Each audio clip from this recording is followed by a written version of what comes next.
going on, everybody? How's it hanging? How's it happening? You guys know who it is. This is Kevin from the Chord Progression Podcast, brought to you by My Song of the Day, Rock 2000 today. Happy special Thursday. It is June 9th, and now, of course, guys, you know I always bring the heat with the bands that we bring on here, and I've got me another one. So before we do that, let me go through my shameless plugs. Of course, the shameless plug section is the section where if I had any advertising at the moment, this is where I put it. And right now, again, I still don't. But you know what you're going to do about it. We're just going to keep on trucking. So please follow My Song of the Day, Rock 2000 Day on all social media accounts like Facebook, Twitter, and Instagram. You can connect with us on all those accounts. It's a great place to connect with us. You can find out the 30-second Song of the Day feature every single day. On top of that, you can do a couple of other things with us, like, tell us, Kevin.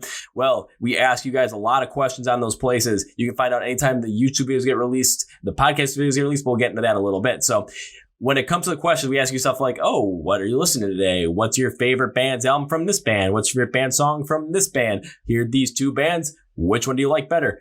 And tell us why. We always get in a great conversation with those. And on Instagram, which is our biggest platform, excuse me, you can watch our IGTV videos, which come out every single Tuesday night, and it's a behind the scenes look at what we're doing here, and also our Instagram live videos every single Wednesday night at 9 p.m. Central. You can come join us for an hour and have a great time. Also, please subscribe to our YouTube channel as well, because that's where you can find out all the videos we have that release every single Wednesday night. The album reviews that Kevin figures out here is where I figure out if I like a certain band or not that I'm not that big into or really don't know that much about.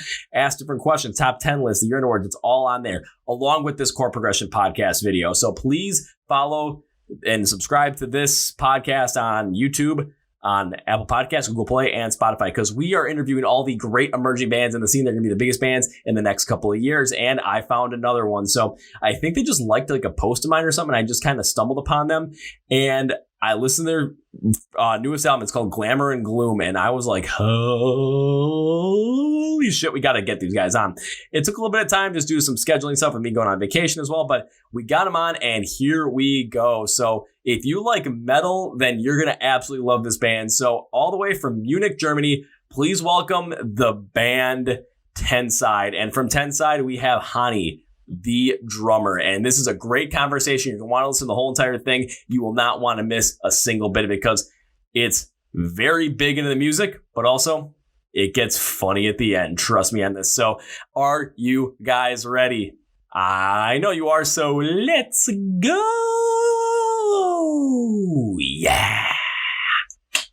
Well, ladies and gentlemen, boys and girls, listeners of the Chord Progression Podcast. You guys know I always bring up some of these bands that I absolutely love to listen to, and guess what? I found another one. I don't even remember how I found them. I think I was just perusing through Instagram. I think you might have liked one of my posts or something, listening to your music. I'm just like, yeah, I definitely have to have these guys on. And you responded rather quickly right away. Took a little time to get on the podcast with this, just with some scheduling and whatnot, but we're here now. So everyone, please welcome from the band Tenside, the drummer, Hani. Hani, welcome to the Chord Progression Podcast. Hey, nice to be here. Looking forward to the interview and to the talk. Oh, it will be a great talk. So for those that don't know who you are, why don't you give yourself a little bit of an introduction, who you are, what you do in the band, what the band's about, and if you have any random fact that you want to share. I've seen a bunch of random and heard a bunch of random ones, and it always ends up, you know, if it can make me laugh with something, that's always a good way to start it out. Pressure's on. My name is Hani. I play the drums for Tenside for 3 years now, I think. So I just hopped on the band. Tenside's on for about 15 years now. Sometimes bigger, sometimes a bit smaller, but definitely always progressing. I don't have a random fact, to be honest. Like nothing that comes off the top of my head for now. I think we're finding something during the podcast, but I don't know one yet. Oh, I'm pretty sure during the podcast, there's always a moment in time where all of a sudden we're going to get on a story. We're going to get on some sort of talk, and all of a sudden we'll be talking about your music, and you'll say something that'll just get me to completely start laughing and kind of sit in disbelief of like, okay, how did you come up with this? Okay, how did you get connected with this other band? Like something like that, just some crazy stories. I'm always down for crazy stories like that. But I've got a feeling those will end up coming as we go along through this whole entire process. So definitely. I am ready for this. Yeah. Woo! As I do my silly little dance. So I kind of want to start out with what you said with you being the drummer for Tenside for about 3 years, with Tenside being around for about maybe over 15 years, because their first album the band's first album came out back in 2007. And your most recent album dropped on March 20th of this year called Glamour and Gloom. And I got to say, I listened to that album, and as I was going through it, I was just kind of sitting there thinking, man, every time I keep listening to this, it just keeps getting better and better and better and better. And I just kind of kept listening. I'm like, my God, how do more people not know about this album? God damn, this is good. Thank you. Yeah, we did try to write the songs like a bit more specific than the older albums are. We had often had the problem that there was like not enough guitar work in it, or we didn't listen enough to the songs afterwards, right after recording. And so for this album, it took us 2 years to write and to record. And I think it's the best one we did so far. And it's a grower, definitely. Like you have to listen to it 3 or 4 or 5 times to get really involved into the songs. Oh, I totally agree, because I think I listened to it maybe once when I first decided to reach out to you guys, and I liked it then. And then as I kept going on more and more, I started listening to it again and again and again. I thought, this just keeps getting better and better as time goes on. And it's amazing the fact that it took 2 years to write the whole entire thing, too. And was this your first album with the band, or was the 2017 album Convergence your first album with the band? That was the first album I've recorded with them. I play a lot of songs from the Convergence as well in the live set, but writing and recording was from the beginning of Glamour and Gloom. What was the writing process like for Glamour and Gloom, especially coming into the band, that being your first album with the band where you were writing the music with them? So what was that whole process like, especially for an album like this where it took 2 years, and after you recorded the songs, you went back and listened to them and really took a listen to think, okay, is this what we wanted? Is this the way it came out that we wanted to come out? Or is there something missing that we just need to put in there and retry? I think there are always like things that you start missing once the album finally drops and people get to hear the songs. But I think that's necessary, because otherwise there wouldn't be any progress to a new album in the future. So that's a good thing that we think that there's like 2 or 3 parts missing. The writing process itself was not really exhausting, but we tried to take as much time as it needs to really grow on us. Like we wrote a lot of the songs pretty early in the process, but we didn't stop once we had like 14 songs together. We wanted it to really be perfect, so we wrote a total of, I think, 40 to 50 songs for that record, just to go over them again and again to pick the 12 best ones. And so that's basically what we always try to do, like writing constantly songs and put them together. And once we want to make a new record, we have like a certain arsenal of songs to go through to see what we can pick for a new record. And what? Yeah, I was gonna say, one thing you can also do is when you write another record after Glamour and Gloom, what you can do is you can take a look at the songs that you didn't pick for it, and maybe instead of not just like taking songs like, okay, we have these songs, what do we want to put on there out of these songs? You can also listen to them and get inspired to write more songs as well. And be like, okay, we really like this part on this specific song we didn't put on Glamour and Gloom. So if that's the part we really liked, let's try and work something off of that. And then you could potentially end up creating one of your best songs ever off of just that kind of a mindset. Yeah, that's it. Like there are like 4 or 5 riffs from the Convergence sessions on the Glamour and Gloom records. So it worked out for this album, and it will work out for the next album, I think. Well, I mean, if you did that and it worked out for this album, which I do have to agree, it definitely worked out for this album. I think it's going to work out for the next one. I mean, history has a tendency to repeat itself, and I definitely think you're going to end up pulling that off. Definitely. But like Michael, who would normally be here as well with me, but who couldn't today, he writes all the songs. So most of the credits go definitely to him. He could tell you a lot more about the writing process, since he normally does like everything and brings it in to the rehearsals, and then we're like checking his material out, and there are just like some bits that we adjust for the recordings, but normally like the songs are pretty fixed once he sent them out to us. Okay, so it's something where he comes up, where Michael, and that's here. Is he I gotta check my notes here. He's your guitarist, correct? Yeah, definitely. Yeah. Okay, so he comes up with everything, and then when he brings it to you guys, all of a sudden what the rest of the band does is they take a look at it, you guys start playing it, you guys start putting it into practice, and all of a sudden maybe there's something that from the drummer's perspective, maybe there's something that you're hearing where you're thinking, okay, on this song I like where this is going. However, for this specific incident in the song, like this specific incident in the bridge, maybe we should try this thing instead of what's already on there and just see how that works, because it might sound better in your head. And then you put it out there and it's like, okay, what sounds better? And then all of a sudden what you had might be the tweak that was needed to push that song over the edge, over from the 40 or 50 that you guys let on the cutting room floor to the ones that actually made it on the album. Yeah, that's it. It's a lot tweaking then afterwards, a lot with the arrangement, because sometimes songs sound better when they're like two verses and then comes the chorus. And sometimes it's cooler to start out with the chorus. And so that are the main tweaks that we're doing during the whole process. And those tweaks are necessary too, because otherwise then if you have one person writing everything and then, all right, that's it, that's what it's going to be, they could potentially miss one or two different things, because everyone has different influences that they listen to within the band. So what you listen to outside of just Tenside, Michael might be listening to something different. And just because you're more in tune with a different style when you're listening to it, you might pick up on a couple of certain tropes within that writing style. It's like, okay, what if we just adapted this in our style and put it in here? Maybe that'll work. And all of a sudden you've got this great song on your hands. And it's not anything to go against Michael's writing style or go against what he can do. It's a lot better when you have a couple of different members of the band that can put bits and pieces in there and say, okay, maybe if we try this, maybe we try this. I mean, it could work, it couldn't work, but you never know unless you try. That's it. Exactly. Because if you don't try, then, well, you'll always be wondering, what happens if we actually put that in there? And then you're like, well, we already recorded it, we already released it, now can't really do much about it for a while, so what are you gonna do? Yeah, that's it. Trying is always better than just leaving it out, just for the sake of the process. Oh, like, very much so. Have to release an album a year. We're one of the old schoolish bands that normally it takes us like 2 to 3 years to produce a new album, and that's totally okay. I think we don't want to put out the same album every year again and again. So that's why.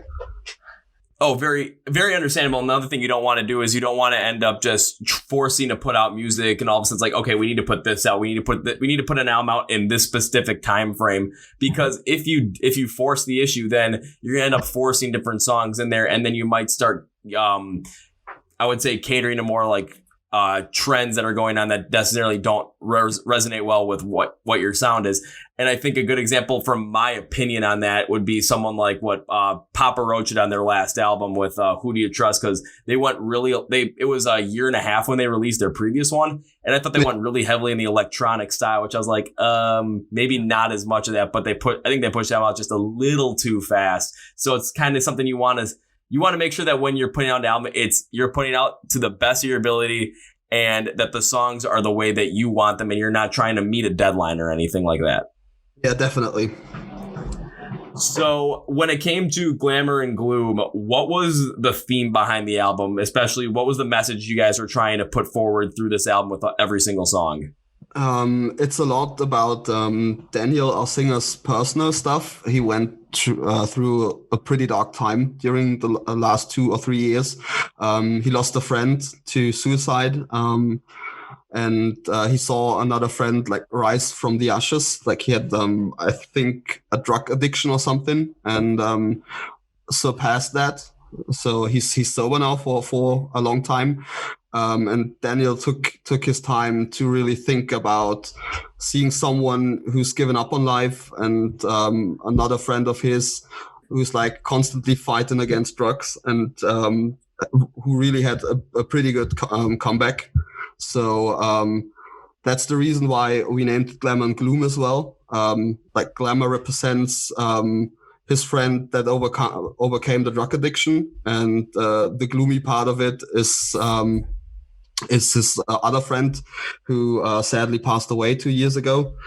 And that's really what it is about in all the lyrics. It's a constant fight in your head that's evolves around work, your friends, what like fighting on and don't hang on and never giving up. And I think he's come across pretty good with the lyrics.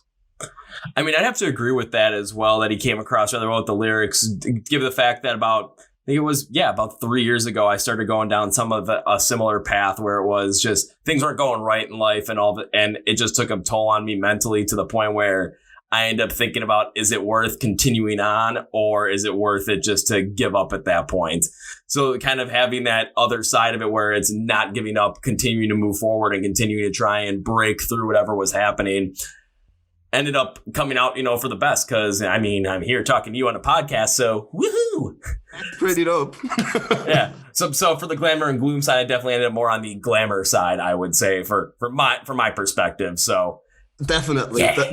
We always try with the lyrics and the songs. It should be a positive outcome in the end. Like, we don't want to push people down, like by hearing our music.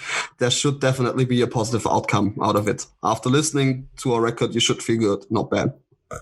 Oh, easily. And I think that's a lot of different, I think every single musician, whenever they put out a record, it's all about trying to evoke a certain emotion from the crowd as well, and from the listeners as well, because especially with when, in my opinion, when the lyrics and the meaning behind the albums have such a personal meaning to them, you're going to feel that emotion and you're going to hear it come out in every single aspect of each and every song. It's going to be from your drumming, from the guitar tones, from just the vocals, given certain pitches, given certain, like, if they're going to be unclean screams in there, whatever it might be, you're going to end up hearing it because it's going to have a lot more of a personal feel to it. And when you can hear that, you, as a listener on my end, you're going to be able to connect different experiences that, like what you guys are doing at Glamour and Gloom, trying to put out there. I'm going to connect with that in a different way, matching up what the experiences you're talking about there with my experiences, and end up giving those experiences a nice tangible voice to have with them. So it's like, if I'm trying to explain something or give something like, okay, what does it feel like to go through something like this? Well, listen to this song, because that's what it felt like.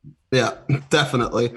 I think as a band, you should have a message, at least at some point of your career. Like, you don't have to be political. Like, we're not that political at all. Like, every one of us is interested in politics, and we're like, everyone's going to vote and stuff. But we would never talk about that too much in the music. Like, there are some hints about politic stuff in the lyrics, but we try to keep that one out. So what's left is like talking about love, talking about tragedy, talking about like overcoming something. And I think that's one of the main reasons why we started or why we're doing this band for so long, because like once you start out in a band, you have to overcome so many things, money wise, like production wise, or touring wise, that you at some point like start just to talk about overcoming things in personal life and in band life, because I think it's pretty much the same. Yeah, and like I was talking about earlier, where you're talking about stuff that you're having to overcome through your musical career and band life, and the different emotions that those cause. It's from the listener's end. I mean, we're not understanding what it's like to go through that specific journey, but those emotions, we understand those emotions because we've gone through the similar style of emotions with different things, whether it be trials and tribulations with family, with relationships, with work, with school, whatever it might be. But then it's like, hearing the trials and tribulations of someone going through their music career, through their music, we're able to understand those emotions and then be able to better connect with the band as well. Because it's like, oh, they kind of went through something similar that I did. And I just kind of feel a bigger connection to it. So then when those people that really connect to your music go see you live, it's just a whole different type of experience where it's like nothing else matters for the time that you're on stage. All that matters is that moment and feeling those emotions and just enjoying the hell out of yourself. Definitely. That's what we're aiming for. Yeah. And I do like what you say about, like what you're every single band, like you trying to have a message to, and with you and the rest of the guys where you do have your ideas on politics, but you're not going to let that come too much into your music. And in my sense, I'm a huge punk rock fan. I mean, I'm wearing a Rise Against t-shirt right now. And there's certain punk bands, like I can only listen to them for a certain amount of time, because after listening to like a bunch of different songs, it's just going to be politics every step of the way. And it's just like, okay, at some point I gotta listen to something else. I gotta get a different kind of message in there just to kind of remove myself away from that. There's the certain punk bands like Rise Against where they've got primarily focused on politics, but they've got a bunch of other songs that go to different realms. It's like, okay, I'm definitely going to be bigger on listening to some of those from time to time. But then again, there's times it's like, okay, I kind of want to jump to, I want to jump to something that's a little bit less political and something more personal or something more fun, like talking about Michael Myers from Halloween and how he's killing people. Yeah.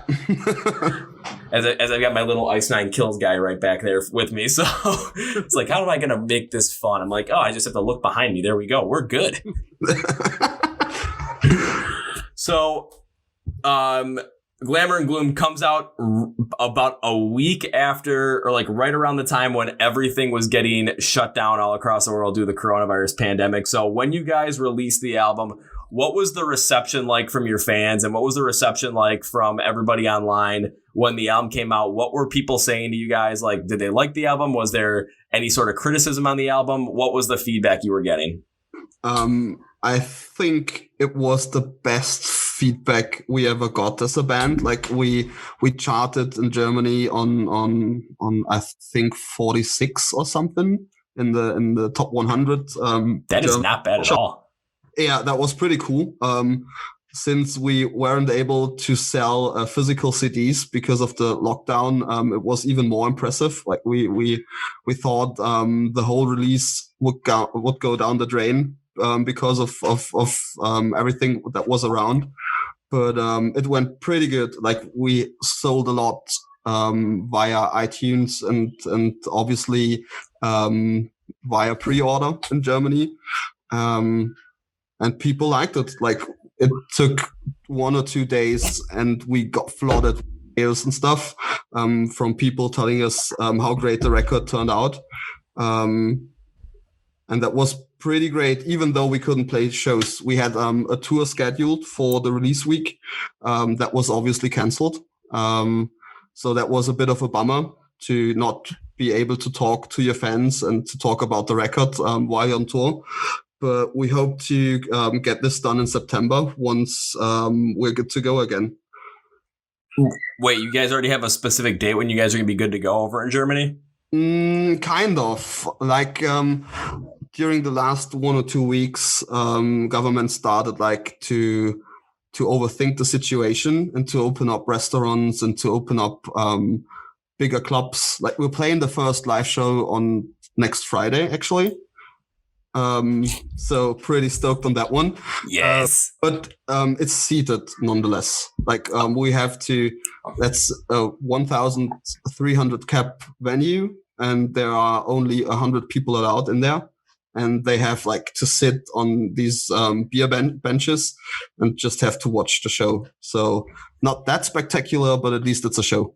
It's a start, definitely, and coming from the fans' perspective as well, and from a different part of the world where cases seem to keep going up and up and up, and live music the way I like to see live music, I'm not sure when that's going to be returning, because when I'm going to a show, I mean, if I'm not in the mosh pit by the first 3 songs, there is definitely something wrong, because usually by the time I walk in, the mosh pit's going, I'm on the other side of the stage, I'm just like, now how am I going to get over there? And it's just usually I just have the most fun doing something like that. So it's like a concert like that where it's, I definitely don't get me wrong. I still like enjoy listening to the music, but it's just, I like to get the whole concert experience the way I like to get it. So I definitely like, going in a mosh pit, potentially breaking my nose, sometimes getting some cuts on my face. It happens because that's the fun of it all. But I haven't really seen anything really close to, any shows really happening, but it sounds like there's definitely a start when it comes to shows being played out over in Europe and in Germany as well. Yeah, like we hope that it'll be September because that's where we rescheduled the tour from March to. we have new dates for January next year if September won't work. But at the moment, it looks pretty good, to be honest. So fingers crossed to that one. I'll say, well, here's to hoping that, you actually get that, because, I mean, that just sounds awesome because, well, why wouldn't it? Live shows coming back again? Yes! But one thing I actually was seeing was a lot of the bands that had come out with new music, especially right around the time when the lockdown from the coronavirus pandemic started and into that first month. So it was from about halfway, or like the second half of March into all of April. There were a lot of bands that ended up pushing their release dates back because of the fact they couldn't, go full on promotion like what they were doing or what they plan to do. But some bands ended up just staying the course and just kind of reworking their promotional plan, especially here in the United States. And for a good number of them, a lot of those albums were really well received because a lot of bands end up really focusing a lot more of marketing and promoting their albums online. And the three ones that I think did the best that I saw were August Burns Red, the band Red, and Trivium. They all came out in April, and it was just something where I just saw a bunch of different people talk about, because one thing I remember too is all of a sudden the lockdown happens, everyone's kind of stuck inside. No one really has anything to do except go on the internet. That's it. Like I think personally, it's the best time for especially younger bands to release a record, because like everyone's at home, everyone's looking on Instagram, everyone's looking on Facebook, and you have the opportunity to reach out to a lot of people. And if you push the release back, that's what we're like seeing now. A lot of bands that pushing the release back, they will instantly kill each other once all these albums will drop in 2021, because like 100 bands like push their release back and they want to release it in 2021, and you instantly know that there will be like 50 metal albums in January, 50 metal albums in February, and which fan is able to listen to 50 new records in 1 month, like properly listen to it? Yeah, for someone like myself, too, it's like if all of a sudden, January 2021 rolls around and I'm taking a look at a list of different bands that are coming out with albums, and I'm just trying to think of bands off the top of my head. So say like A Day to Remember finally releases their new album, and then Under Oath comes out with one. But then if on the same exact day, but then all of a sudden on the same exact day as well, Rise Against comes out with a new one. A Day to Remember and Under Oath, who I really want to listen to their albums, they're just going to end up getting pushed way to the side, because I'm like, I'm so focused in on this one that it's going to be tough, because all of a sudden it's going to be like, okay, I'm waiting for this, it's just all of a sudden I can't really give a full review or do the full enjoyment of listening that I normally would. However, when it comes to, nobody has really anything to do, and all of a sudden, we get 2 new albums on April 3rd of 2020 with August Burns Red and the band Red, it's like, okay, I really got nothing else to do because everything just got shut down. This is the perfect time to release stuff, because I'm able to not only jump fully into one album, but then I got so much more time in my hands, I'm still able to fully jump into the other one and enjoy the hell out of it. That's it. That's exactly it. So that's why we didn't think about pushing the release back and just went with it. And we're like, maybe it's good for something, and it turned out pretty good in the end. Yeah, because I was going to say, it seems like instead of just trying to stick with what you guys wanted, what your original plan was, but then kind of fighting against what the times had dictated, you were like, okay, this is what's happening. How do we use this to the best of our advantage? And it's keep going with what we're doing, but just, update the plan that we were going to use in order to push this album out and to promote this album, because we're not able to do everything physically. We're not able to sell physical copies. We're not able to go out and tour right now and play shows and get people really amped up about the album. However, everyone's online. Everyone's on Instagram. Everyone's on Twitter. Bing, bang, boom. You've got a larger audience that you're able to capture right then and there. That's it. Like we did a lot of live sessions and played like live shows from the rehearsal room. We did like question and answer videos and all that stuff to just keep traffic over at Instagram and to inform people that there's still an album coming, even if there's the Corona crisis. So that was pretty easy for us, and I think. Like I don't want to say something wrong, but I think that's the best thing that can happen to a band if they want to drop a new album. Get people then when they are not allowed to leave the house because then you have their full attention. Oh yeah, it's because otherwise, especially here, it's like what were people doing during that time? I'm like, people were sitting inside watching Netflix and figuring out who Joe Cool was watching Tiger King. I'm just like, okay. And then there's me listening to all this new music that's coming out, and I'm just thinking, as much as it sucks that I can't go and see these bands live because there are a couple of them I already had tickets for. I'm like, I get to see them live. This is gonna be great. Shoot. You're not seeing them live. Yeah, I mean, I already lost, I think, from when the time the pandemic started to now, I think I lost out on like 15 or 16 concerts I was going to. And I'm not happy about it. Like, I missed one concert, actually. Like, I was looking forward to see Pine Grove in Hamburg. That's a band I really dug into during the last 2 years. Like, they're so far away from any hard music. Like, it's just more like mixture of country, I think, and indie rock or something. Ooh, that's interesting. And they planned a tour over in Germany right a week before we want to get on tour. And their last show was in the same city that we played our first show. And I expected to go to Hamburg like 2 days before show started and see them. And like a week before they flew over, everything got canceled. And I was like, fuck, my tour's canceled. Fuck, their tour is canceled. What the hell am I going to do? Yeah, because that pretty much happened with me. I'm just sitting there. I'm like, okay, We Just Came as Romans and Devil Wears Prada. All right, that got rescheduled. Now I can't go to that. All of a sudden, all these other ones are getting postponed. And then the one that got postponed that really got me mad was because it was the one it was one of the ones I've been looking forward to the whole entire year. And that was when I found out that As I Lay Dying was going to come play here. And I was like, I really want to go see him live because that show looks fun as all hell. And it's like, oh no, it's postponed for another 9 months, but they actually gave us a legitimate date. At least it was the only one I've gotten where they've actually given us a legitimate date. So I'm like, at least we got that, but still, it's 9 months I have to wait until that happens. Until when? It's rescheduled? It's rescheduled for March 11th, 2021. Oh, wow. That's a pretty long time, man. And I've got a bunch of other ones, too. I'm trying to think. It was because I was going to see Black Veil Brides in This Moment. That was postponed, no rescheduled date or no cancellation. Against Me, same thing. Volbeat, I was going to go see them. That got canceled. Hollywood Undead got canceled. Sleeping with Sirens and Amity Affliction, that got postponed. A couple of festivals, like all the lineups are being pushed to next year. I'm just like, okay, so I'm not missing those, but that's a whole year away. I was going to go see Skillet again, and they got pushed back the whole year for the show I was going to go see them at. You can go see Deftones. That got postponed, no rescheduled date.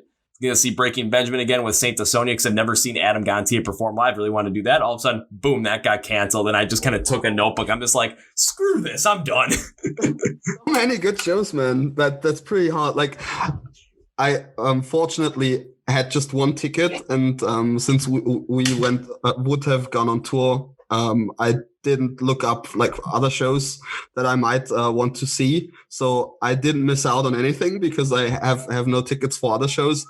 But that's a bummer. I can imagine like having all these tickets at home, waiting for the show to come. And then there's like something happening and you're like, okay, fuck. Yeah, because usually what happens for me is just like the city that I'm in. We do get a lot of bands that come through just because it's still a big city. However, the third largest city in the United States, which is Chicago, is about 90 miles south of where I am. So a lot of bands, if they go there, they might skip where I am. I'm just like, well, if it's a band I really want to go see, I will easily drive down there and enjoy it. And I've done that for a couple of times. I think I've done it like 3 or 4 times to go see Rise Against because I just can't stop doing that. But then otherwise, it's like, okay, they might be in the state that might be in the state capital of Madison. I'm like, okay, I'll go there for a couple of shows. I've gone all the way up north to Minnesota for a couple. I'm just like, okay, this is getting kind of tiring, but if it's for a band I like, I'll go do it, I guess. And I always end up having fun anyway, so I'm just like, hey, you know what? It's kind of worth it. Yeah, you do it for the good. Like, you help out bands, you enjoy yourself during the show. So it's most of the times it's pretty worth it to do so. Oh, it is. And I'm very curious to see what happens because next year around, I was going to do it this year in September, but next year around, I'm planning now around between April and May, somewhere in there. Because I wanted to go over to Europe again and like start bouncing around different places just to see as many shows as I could with as many bands that I've been working with and talking to. Because it's just, I want to see a lot of these bands play live. So I'm like, okay, where would I end up being? Already Germany, Austria, Slovakia, Chechnya, Italy. Well, this is going to be interesting. This is going to be a lot of money, but it's going to be fun. And then all of a sudden I was working on getting it all planned out. And all of a sudden, oh no, coronavirus hits. I'm just thinking, you gotta be kidding me. You gotta be kidding me. And what a bummer. That's so hard if you really had like big plans for the year. And all of a sudden, like nobody was like really thinking it's going to be that hard. And all of a sudden, it's like just a total bummer, and you don't know what to do. Just sitting at home, waiting for it to be over.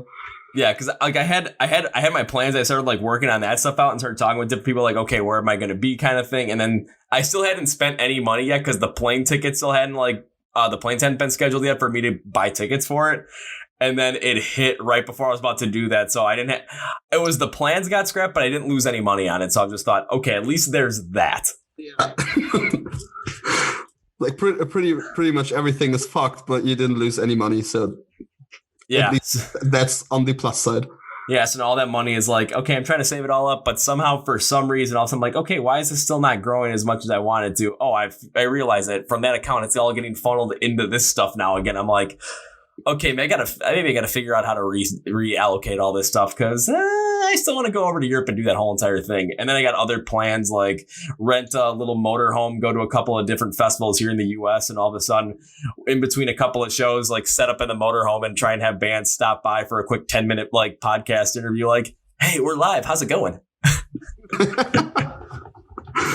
And do all of that. But going back to Glamour and Gloom, I mean, it really does seem like you guys did it. Get a good amount of your fans into it as well. Just taking a look at some of the stats, like on Facebook, I found you guys had over 16,000 likes on Facebook from different people. On Instagram, it was over 17,000 followers. And I'm pulling it up right now because I'm getting the exact number. As I'm looking at it right now, your monthly listeners on Spotify, 83,194. So, I mean, you're definitely going to be getting a lot of people to jump on and listen to this stuff. And then taking a look at like the top songs on Spotify and your top 10, 7 out of the 10 are from Glamour and Gloom. Yes, definitely. And what was that? I'm sorry, I cut you off. People are enjoying it. Oh yeah, and I mean, when I jumped into it, I was like, okay, let's really dive. I really want to dive deep in a couple songs because that's one thing I always like to do. So if you don't mind, you want to dive deep in a couple of these songs and really go through them so people can kind of understand more of what these songs are about and understand the whole entire feeling behind the song, what you like about them, and everything about that. We can do definitely, but don't ask me too much about the lyrics. That's my weak spot. Okay, I won't. Okay, because usually I do. I know what they're about, but like Daniel doesn't talk too much about the lyrics. We just like correct them and look if the grammar's good. Okay. And know what he sings, but the story behind it is mostly pretty personal to him, so we accept that. Okay, so I want to, because I usually don't ask, like, okay, unless there's like a very specific reason why I want to ask what a specific song is about or like what the whole story behind it is. Usually when it comes down to it, I usually stick to what the instrumentals sound like and what the vocals sound like and how everything mixes together, because there was a lot of different songs as well. I think a good one to match that up with is something like Eternally Yours by Motionless in White. If you listen to it, like the vocals and you listen to the lyrics, everyone's going to connect with that song in a different way, given what they've gone through in life. So and I know the song is very personal to Chris Motionless for a very specific reason, but he's never actually shared it. However, you listen to the vocals and you just get this whole, everyone gets the whole same feeling from the song. It's just how you connect with that feeling is much different. So that's kind of why I'm like, okay, unless I really want to get deep into it, yeah, I kind of stay away from that, but I really go with how the song sounds, how everything's constructed, and go from there. So that's what I'm looking at. And the first one I want to jump into as it stands right now, because I'm going to go back to Spotify, on your top, like most popular one at the moment, it is number one, is the most popular one at the moment with Along with the Gods. That is one that I jumped into very heavily. So when it came down to that one, what was the idea behind creating Along with the Gods, especially when it came to the instrumentals behind it when Michael was writing it and then you guys first heard it? I think that one was one of the first songs we wrote, or Michael wrote for Glamour and Gloom. I think the chorus melody came across first, like he had just had a melody, nothing else to it, and he showed it to us and was like, oh, I don't know what to do with this melody, but I really dig the melody. And we listened to it like 2 or 3 times and we're like, we don't know, is it kind of too happy maybe? And so we dropped the idea of working on it again, and I think shortly after it, we went on tour with, I think it was the Trivium shows last year. And suddenly, like, we started about thinking about this melody again. And like, I woke up one morning, went off the bus and like started to like think over the melody and was like, that's the song Michael wrote. Oh, that's the melody. And we talked on that evening about the melody, and everyone was like, oh, it's stuck in our head for so long now. We have to do something with it. And it came along pretty well. Like it took us 2 weeks to finish the song right after that situation. So that's about it. I mean, when you hear the melody and everyone doesn't ever, it just stuck in everyone's head. And it's just as you go along throughout the rest of the day, and then you get to the end of the day and everyone's looking at each other like, that melody is still stuck in our heads. There's something here. You got to run with it. You got to explore it, because you got, if the whole entire band is really big into it, it's just roll with it, because you're probably going to have something good on your hands. And I mean, again, take a look at Spotify. It's your most popular at the moment, not in terms of overall plays, but in terms of, I think it was overall plays over the past month. Yeah. So it's definitely the most popular. And for myself personally, it's because when I was listening to your band and listening to Tenside, it was, I mean, the primary like kind of style I was really looking at was heavy metal. Would I be correct on that?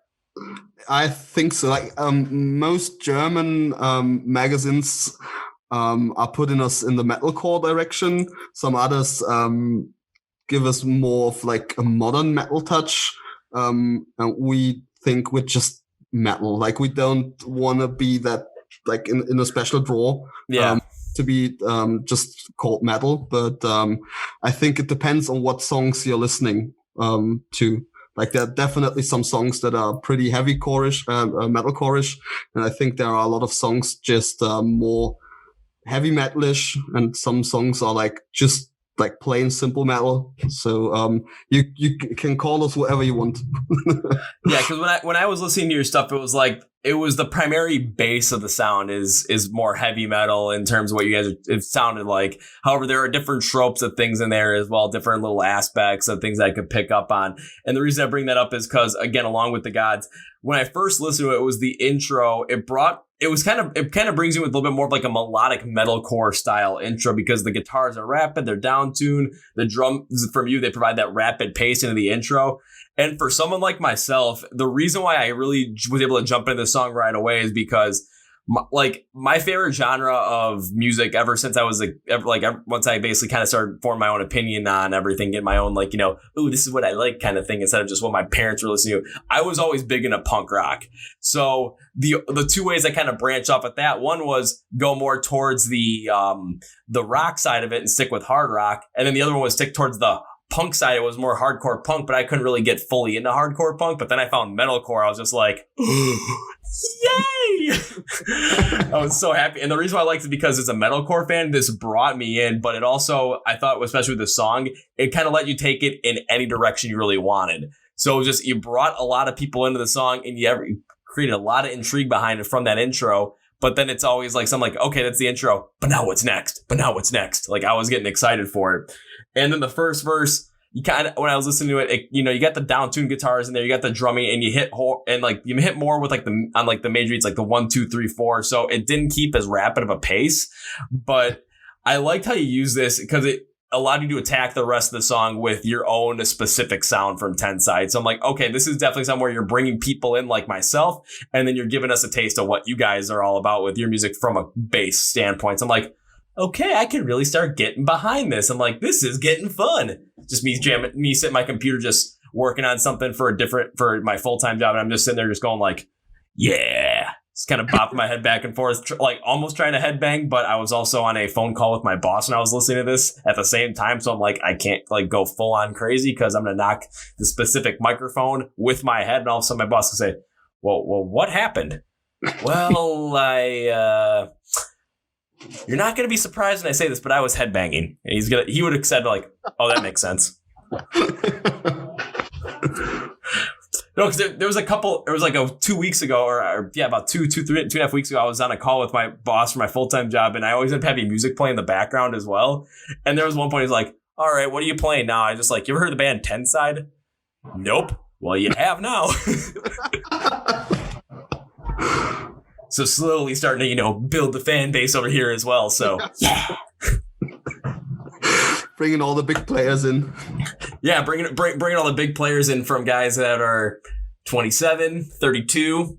I think the oldest guy I work with is 37. So definitely kind of bringing a little bit more of that the crowd in there. That they all have like kids now. It's just like, oh, we're trying to mellow out. I'm like, you can't mellow out now. You have to go even harder. Don't slow down. Yeah, that's when everyone kind of brings up the fact. They're like, yeah, so no wonder why you always jump in a mosh pit. I'm like, you'll find me in a mosh pit at 75 probably. I'll get knocked down. Everyone's gonna be like, you knocked down the old guy. I'm just gonna be sitting there thinking, yay. Can someone pick me up?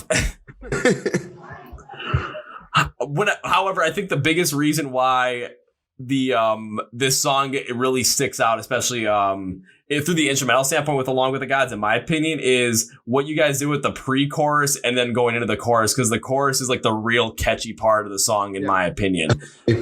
Because when I listen to it, like with the pre-chorus, I'm just taking a look at my note sheet because I always write a bunch of notes on this stuff, and just so I don't forget. So if you see me like looking over the side, I'm just making sure I don't mess up anything. So like with the pre-chorus, why I liked it from the instrumentation, because you kept the same pace and the down-tuned nature.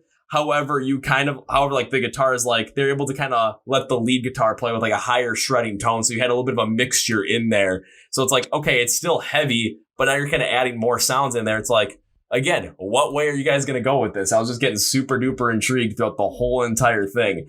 And then when you got to the chorus, like your drums were able to keep up the pace a bit, and they amplified that higher distortion on the guitar, in my opinion. And my God, did that work out real well, because where I was kind of hoping you guys were going to go with the chorus after listening to, the first verse, the intro, and then the pre-chorus, I'm just like, this is kind of where I'm hoping you're going with the chorus. And I got exactly what I wanted in terms of the sound. I'm just like, let's go! Now I'm hyped. Oh, I was easily after I went through. I'm just like, this is a definite, understanding point of why this song is the top one on Spotify right now. It's just when you're leading into that chorus, you're creating a sound and you're creating an emotion where, especially from the instrumentals, it's like, okay, when the chorus hits, this is what I want to have happen, because I think this is gonna be the best way for the song to go about it. And then when the chorus hits and I get exactly what I thought, I'm just like. And because I'm like, this is what I want, and I hear exactly what I want, and it works out the exact way I want it to be awesome. I'm just like, now this is what I'm talking about. And the song ends after like a couple minutes. I'm like, and repeat. Awesome. That sounds pretty good. Like that's was what we were trying with that song, because of the melody that got stuck in our heads for so long. We were like, just tried to build something around it that might not fit that well, but you can make it like possible to transition from like the much slower verse into that upbeat chorus back again with that like kind of happy-ish melody that like gets you pumped. Oh yeah. And it all depends upon kind of how you transition it as well, because I've seen some bands go from like, like the most bare bones, minimal, very slow, very melodic verses and having this insanely fast paced, up tempo, catchy chorus. But it all depends upon how you transition from one thing to another. Because sometimes you don't even need a transition at all and it just works, but it all depends upon how that transition works. And one other thing that I remember from the chorus specifically was how catchy it was, but not only that, but then listening to the vocals as well on it, to how they matched up in between. Because I thought that you guys were going to go down a very classic style where it's like, okay, the verse is unclean vocals, very heavy, but then all of a sudden the chorus can come like, okay, we're going to get the clean vocals again. But that necessarily wasn't the case on this song, because what happened was you had the clean vocals in there. However, they were layered underneath the unclean vocals. So this is the best way to, as I put it, was the best way to go about this, because you guys blended in a certain way with the higher distorted guitars and the fast pacing that sounds absolutely perfect for this anthemic heavy metal style song. Like it sat out so well to me. And that was the perfect blend of that whole entire idea, especially, I mean, the chorus on this one just stands out like none other. Awesome. I'm glad it comes across that way. To be honest, we would do a lot more with like classical clean lyrics if we had someone in the band that actually is able to sing clean. But since we, like our guitarist Michael and our singer Daniel, they both can sing clean a bit, but it's not good enough to put it in the forefront of a song. So we tried to do a bit more of clean on this record, but just keep it in the background for now to see how people react on the clean vocals, since I think there's no other record from Tenside that has clean vocals on it, unless like the first or the second album. But there's just this one, I think Army of the Dawn it is, where there's like a feature on it with clean vocals, but obviously that's a feature part. So we try to keep it in the background and wait what people will think about this. And maybe for the next record, we're going more down the road of taking more clean vocals. Yeah, and just kind of maybe next record, just all of a sudden, like not bringing in just clean vocals throughout the whole entire thing, kind of like what Trivium did in 2015 when Matt Heafy blew out his voice and only could do clean vocals.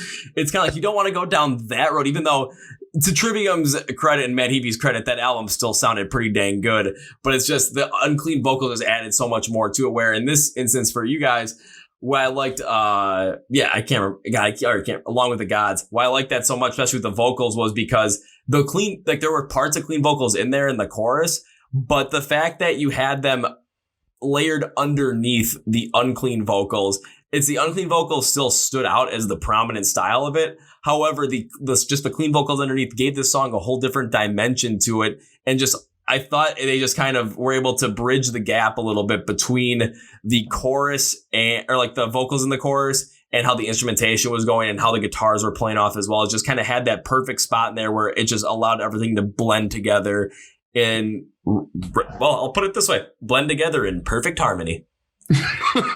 Thank you.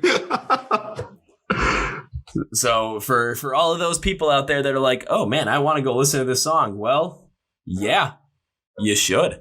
Yes, and it's free. Yeah, I mean, it's, you know, especially now it's summer outside. You're probably sitting around outside. It's warm out. You're drinking a beer, which I should be doing right now, but you know what? I did a lot of that yesterday, and just relaxing. Nothing like listen to some good old, you know, rock, heavy metal, some metalcore, some punk rock. Just listen to some good stuff. Because who wants to listen to something calm on a very hot day? You want it, if it's a warm damn drink, I want to get into a mosh pit. Definitely. Like, I don't know, how's the weather on your part of the world? Is it sunny? Yeah, it is sunny. I mean, if you can see kind of like why there's like a big like bright spot behind me as well, it's because my window's open and the sun's shining through. Like one of those movie lights that you have from the back or something. Yeah, it's just, yeah, and so it always ends up messing with my lighting. So the only way that it would kind of doesn't mess with it is I need to have a light right behind my camera so it's easier to see me. So I've got this giant lamp right behind my camera. I'm like, okay, let's turn that on.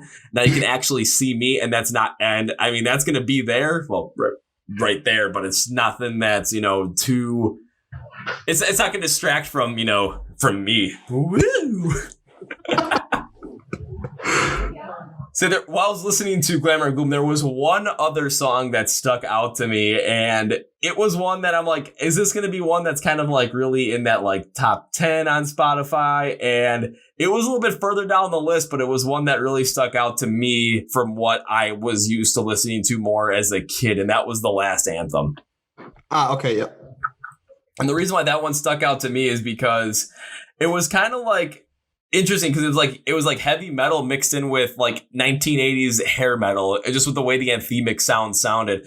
And because the intro drew me in right away with it, because with when I was a kid, that's what my dad was listening to. He was listening to a lot of 70s rock and 80s rock and a lot of those hair bands. Like he was big into Van Halen, and he listened to a lot of ZZ Top. We listened to a lot of Poison when I was a kid. He was a big Rush fan as well, but it's like that kind of a style. So I was used to a lot of those styles, like guitar, a lot of those tempos, and liking those, especially jamming out to Van Halen in the basement when it was just my dad, my brother, and I when I was like 2 years old playing air guitar, like. Jamming out. I can't air guitar I can't even air guitar Eddie Van Halen. It's too hard.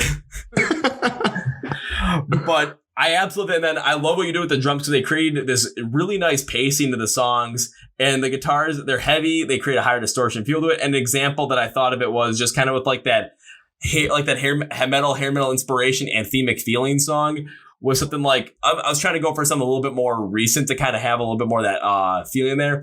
And I initially landed on Black Veil Brides with their song Fallen Angel, just kind of the way the pacing felt and just that hair metal inspired anthem to it. I'm like, okay, I am totally in for this because this is kind of what I grew up on.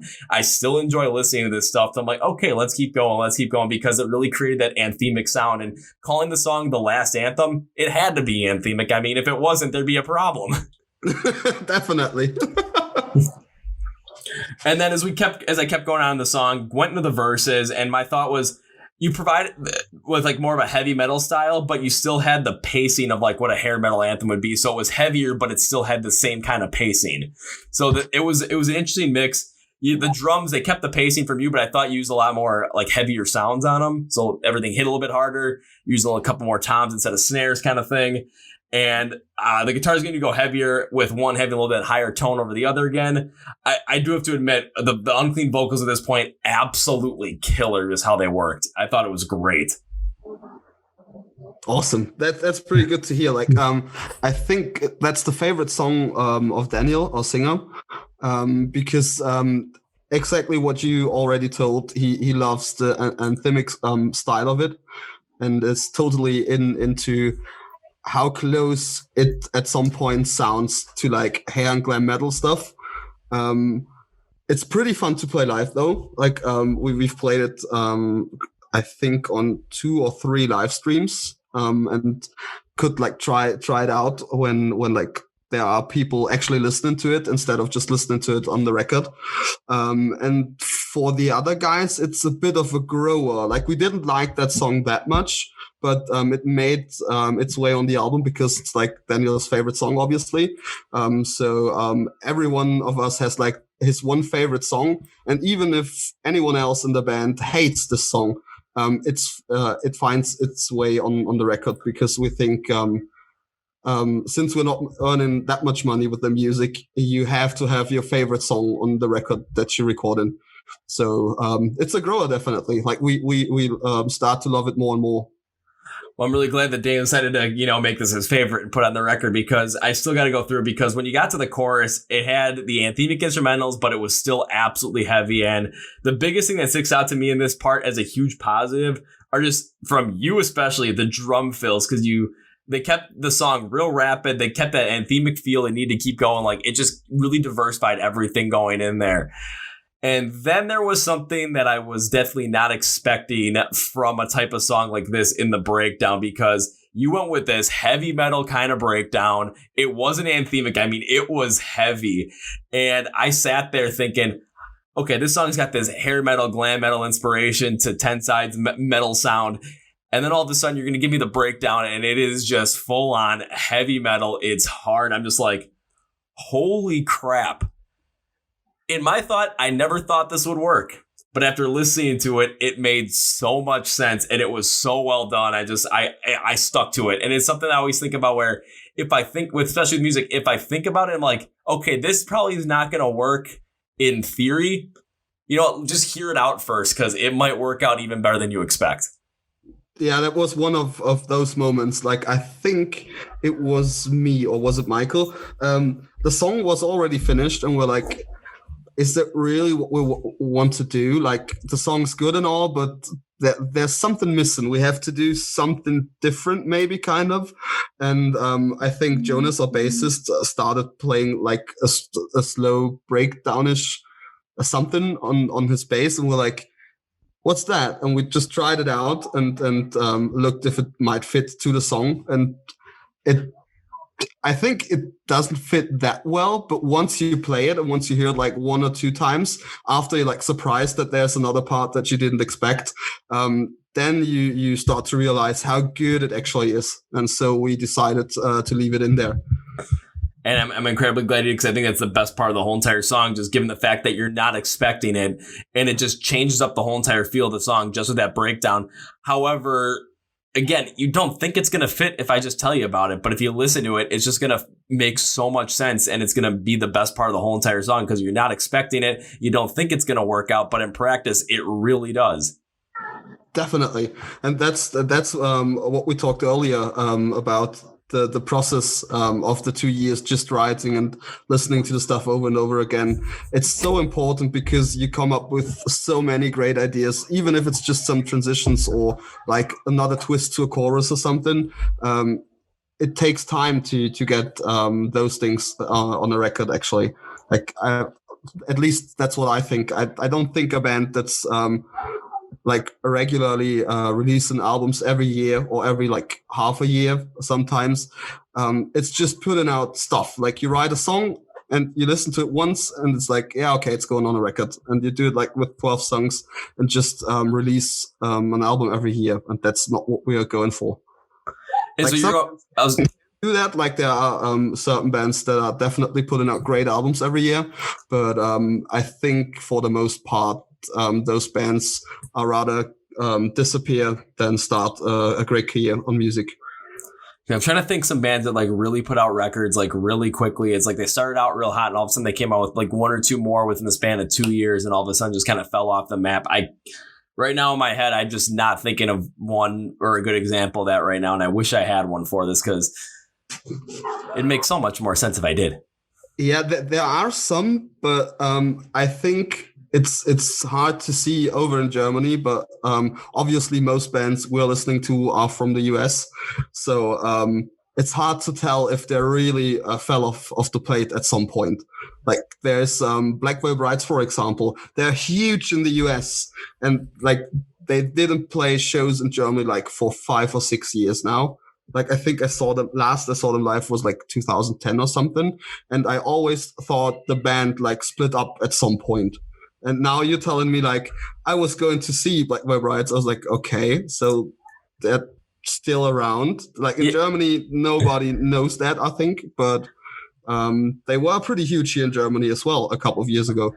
Yeah, because their last album was released in Veil. It was released in 2018. They came out with a 2-song EP last year in November, and they had one song on there called Saints of the Blood that I really liked. And then I think at the beginning of August, they're releasing the re-recording of We Stitch These Wounds. Oh, wow. And it's a great name for it. It's called Restitch These Wounds. That's pretty good. I have to get back into them, definitely. I was gonna say I'm gonna pull it up right now because I'm just gonna see if they have a release date for it. I think it's August 2nd for the Restitch These Wounds album, but the only single they have right now, the re-recording of Sweet Blasphemy, and it was done really well, especially because I took a listen to the original recording and the re-recording. The instrumentals, they just sound a little bit more refined, a little bit, and more impactful overall. But the biggest difference is you can hear the difference in Andy's voice over 11 years. Because when he first recorded We Stitch These Wounds, he was like 18 or 19 years old. Now he's like 29 or 30, and you can just hear a little bit more maturity in the voice. And it just makes the song just overall, in my opinion, sound better. I think the re-recording is better than the original on this one. I have to listen to it right afterwards, definitely. I don't blame you. Looks like I was off a couple of days. It's out July 31st, so at the end of the month. Oh yeah, perfect. I take that. Yeah, but then not only that, but it's like there's a bunch of bands where it's like I'm finding about like, okay, these bands, like, they're absolutely huge over in Europe, and all of a sudden you come over to the US, it's just like, never heard of them before. Wonder why. And one of the best examples I can think of, like, of two bands that are, you have one that is huge over in the US, but in Europe it's like, oh, we kind of know them, but maybe not, kind of thing. But over in Europe it's big, and then here in the US it's like, who are they? Because it was Evanescence and Within Temptation. And they're very similar in style as well, especially with Amy Lee for Evanescence and Sharon Denadel of Within Temptation. Like the vocal style, the angelic style is very much the same. And all of a sudden it was like, wait, there's something that exists over there? And all of a sudden, wait, there's something that exists like that over here? What the heck? Yeah, that's pretty crazy. But people love them in Germany. I think it's because the biggest part of German metal is like this classic, like symphonical kind of a type of metal, especially when there's like a female singer. Like that's why Arch Enemy are so huge here in Germany. And I think Evanescence and Within Temptation fit right in there. Yeah. I was trying to think a couple other bands that probably fit right in, like Lacuna Coil might fit in there as well. Yeah, definitely. Yes, definitely. Yeah, look at me. I know stuff now. Woohoo! So, I kind of want to go some other stuff, but I do want to finish up on Glamour and Gloom real quick, just so that for all those listening to kind of understand from my perspective, we're coming on with Glamour and Gloom. I always end up writing a little overall synopsis on this so that you guys kind of get my take on it. And I took a look at this one, and I'm going to read it word for word with what I wrote because I think it fits. I said, overall, Glamour and Gloom has me wondering why Tenside isn't currently touring the world with some of the biggest names in metal right now. Yes, I know we're during the coronavirus crisis and pandemic, and that's pretty much the main reason around. But before that, I still couldn't believe it because this album is absolutely great. It shows that Tenside has taken many chances on this album, mixing their heavy metal side with other types of genres like hair metal, metalcore, some more hard rock styles, electronic rock styles. And they do in a way that really stands out and allows for the fans of heavier style to really enjoy this album, while fans of other styles have easy access to getting into Tenside sound. The unclean vocals are great throughout because they drive a lot of the heaviness when the band mixes in a lighter sound to their metal. Overall, great album, and can't wait to be in a mosh pit for them when I see them live. Awesome. Is that what you do in your main job, writing like small articles for music magazines? No, my main full-time job is processing health insurance rates. That sounds pretty good, though. This is what I do because I absolutely love doing this stuff. So I'm like, this is what I do just out of pure passion. So, I mean, if I worked for like Kerrang or something, like I could put that in for like an album review, and all of a sudden that probably would pass easily. Yeah, that sounds like a 10 out of 10. Well, right now, according to because I always do year-end lists every single year that I've done this. I did it end of 2018 because I started this 2018. I did them last year, and I'm doing them again this year because I always like, and I always had 6 categories. I'm adding a 7th one this year because I always had best album of the year, worst album of the year, most surprising album, most disappointing album, best song, worst song, and I added another one because a lot of smaller bands I find out through this. I'm like, well, I want to give them some love as well because there's some great albums there that not many people are going to know about, and if they don't make my overall top 10, then I kind of want to have a top 5 for that specific subsect. However, Glamour and Gloom decided, you know what, we're going to creep over into the top 10 overall of the year list right now. So it's on the watch list for that. So if it's on the watch list for everyone listening, maybe you should go listen to it because, I mean, come on. It's in my top 10 watch list right now. It's on there. And might it leave? You'll have to find out at the end of the year. And we're halfway through already, so chances are pretty good that we're staying, hopefully. Yeah, and from what I've seen is there's not a lot of bands that are going to be releasing in the second half of the year, or that's kind of my thought process as well, just because a lot of bands that, would have been releasing the second half of the year, like especially a couple of different problems kind of come up. They might have been starting to record some of this stuff and really like record, mix, master everything around like, March or April when everything was getting shut down. So that process may have got put on hold. And then when it comes to trying to really properly promote this stuff with tours and whatnot, they might wait, like you said, until 2021. We have a lot of stuff coming out. The only 3 that I'm kind of looking forward to right now that I know for sure are coming out in the second half of the year. I know From Ashes to New is releasing a record at the end of August. Like Moss to Flames has something coming out this year, though I don't think they've announced it yet. And same thing with Fit for a King. So I'm looking for those 3 as like potentials to, break some things through. Haven't Fit for a King released their recent album last year? I think they have a pretty new record out. Because I've been looking on and staying in contact with a couple of people, and they've been talking to me about how Fit for King, their last album, Dark Skies, came out in 2018. Oh, it's 2018. Oh, I thought it was last year. I don't know. It could very well feel like it was last year because I don't have a specific release date for it, unless. Well, I mean, I'm on the internet right now, so why wonder when we could actually get a real date on this? Haha. Alrighty, fine. Good old. Let's see what we can find. Released September 14th, 2018. Oh wow. Yeah, so it looks like it wasn't too far off, but I mean, still, that's still a whole year. Yeah, but then taking a look at like when they release albums, there was one 2011, 2013, 2014, 2016, 2018. So kind of in the terms of like their time frame for releasing albums, it seems like it's pretty much right on the mark for that. Yeah, definitely. Which don't get me wrong, it's like, you know, if you feel like you can release albums once every 2 years and that's how you feel that's the best way you can put out your music, go for it. It all depends upon preference. I'm not saying that no band can do this. Like if you're good in songwriting and you have like a shitload of material flying around, go release an album. Yeah, or, you know, sometimes we have to wait, you know, like over a decade for a new album. I'm looking at you, Tool.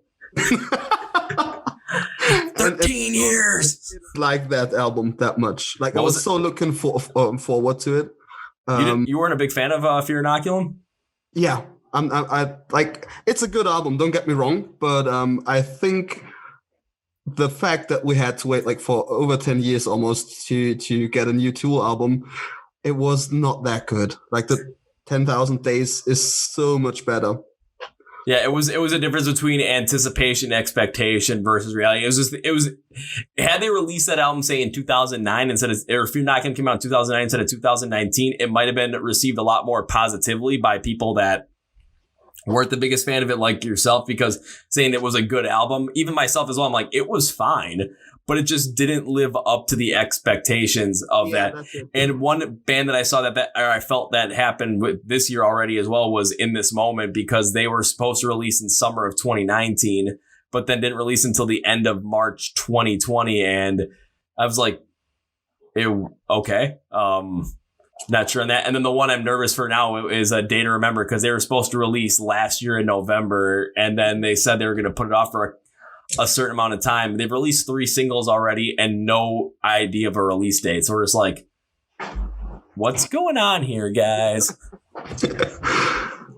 And if it's a good album, I just don't want all this. I don't want to have the same thing happen with Tool, where they might put out a good album, but then all of a sudden, because it didn't live up to these great expectations over the course of time, because of how long it took to release the album and how many times, like, okay, we have to push it back. Like, I just don't want to end up having to be like, oh, it just didn't live up to my expectations due to the fact that we waited so long for it. Yeah, definitely.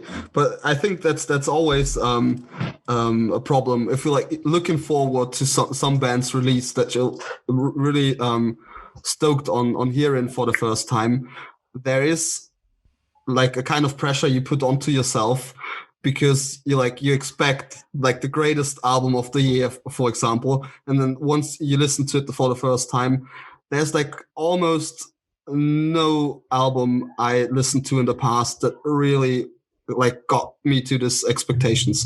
Like I was like so looking forward for the new Acacia Strain, and the first 2 singles are great. Like I think the album is going to be pretty good once you can hear it in full. But it's not that good as I thought it would be. Yeah, that's. I'm trying to think if there's an album that like, because from last year, I remember when Wage War released Pressure, I listened to the singles and I was like, these singles are fantastic. Like I was looking forward to the release of the album. Then when it came out, I listened to the whole entire thing. I was very disappointed in it, and it was just because, don't get me wrong, the album I thought was okay, but it was just the singles were great. And then the deep cuts I thought were like, they just didn't live up to what the singles had promised the rest of the album was going to be like. I was just like, oh, okay, I guess.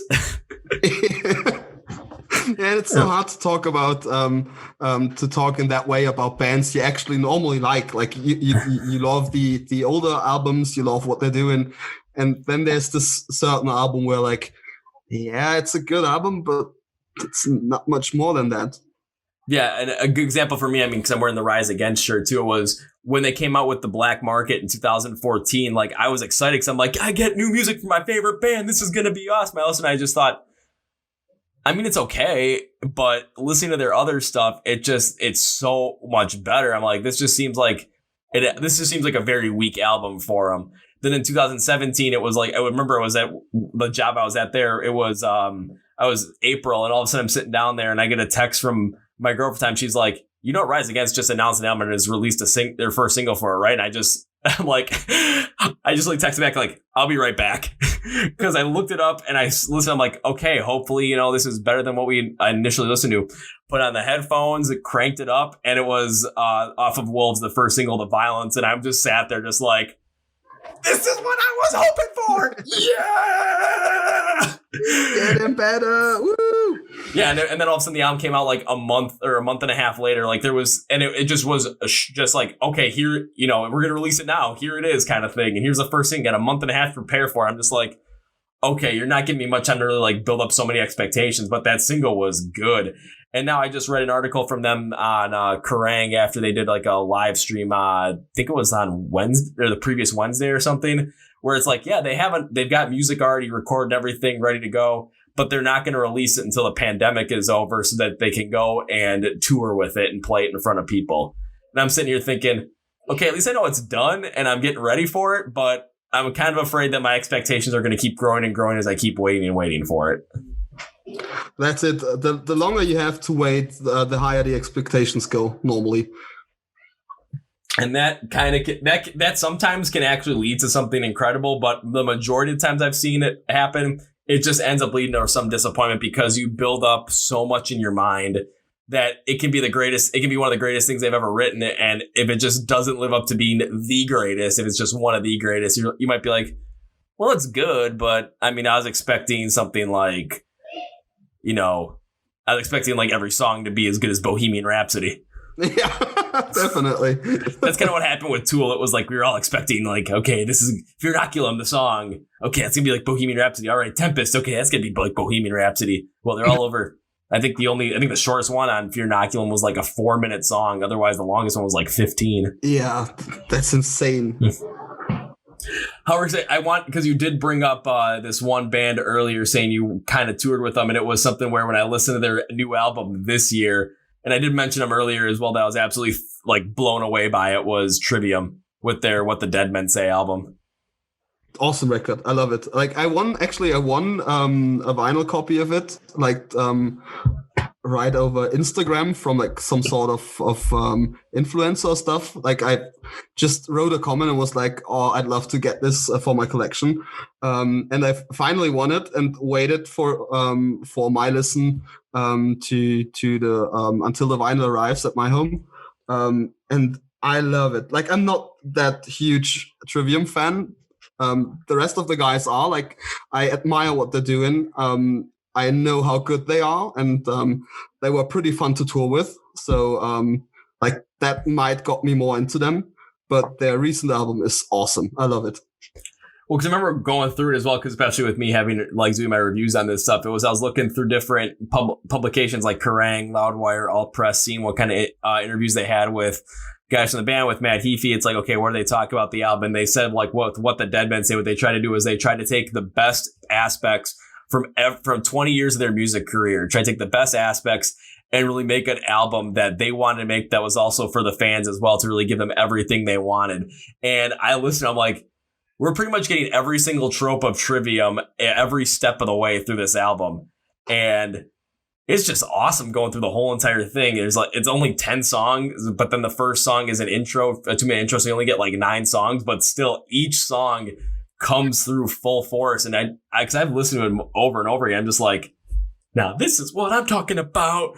And I think it's way better to have like just 9 songs on a record that are like mind blowing, and you can listen to through the whole album and don't have to skip any song.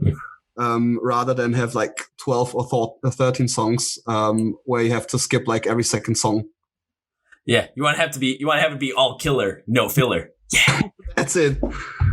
So because I do want to jump back on the Trivium train soon because of something, because you said you toured them. I kind of want to hear if you guys have any stories about that. But before that, because you said the guys really were big into Trivium that you play with in Tenside, but then there's you who's not that big into them. So what kind of music do you really listen to? What kind of bands are you really big fans of?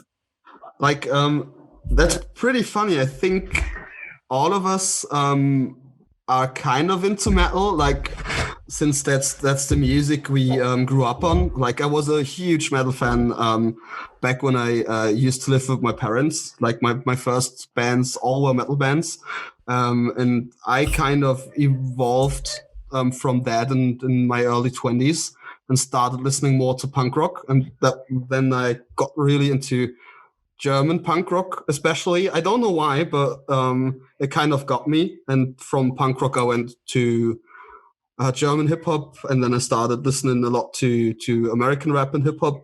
And currently, I'm a lot into like more the techie stuff. Like I love when the melody is quite hard to get, and when it's not just 4 counts, when you have like different time signatures and a lot of tempo changes within the songs. So I'm a huge fan of like the Mars Volta, for example, or At the Drive-In, some of that emo bands. And what's a band I listen to currently? Yeah, Pinegrove is a big band, like the band I wanted to see in March. And definitely I'm so looking forward to the Streets album. That's like a hip hop artist from the UK that's been pretty big in the early 2000s and stopped making music in 2010, I think, and is putting out an album next month. And I'm really looking forward to that one.